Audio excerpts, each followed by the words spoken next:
Mr. President. One day after President Trump said he wanted to rename Veterans Day, the White House backtracking, saying Victory Day for World War I will be an additional proclamation and not a replacement of the holiday that honors all our nation's veterans.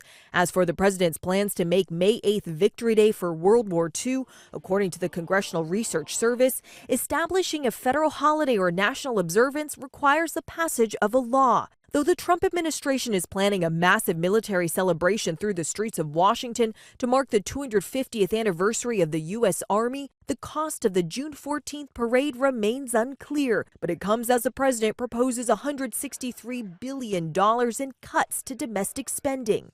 His $1.7 trillion budget proposal for next year slashes half the CDC budget from $9 billion to $4 billion. What's your message to Americans who look at this proposal and see these major cuts in health spending and who are worried about the future of the CDC and for critical research? We believe it's necessary to reform the CDC, to narrow its focus, to actually go after infectious disease. Energy programs gutted as well, including an initiative to help low-income Americans pay their energy bills. Republican Mike Lawler of New York calling those energy cuts reckless, saying it will leave his constituents out in the cold. Meanwhile, EPA Administrator Lee Zeldin has announced a significant reorganization of his agency, including the creation of a new Office of Applied Science and Environmental Solutions, which he says will put science at the forefront of the agency's rulemaking. Zeldin says this reorganization will save about $300 million.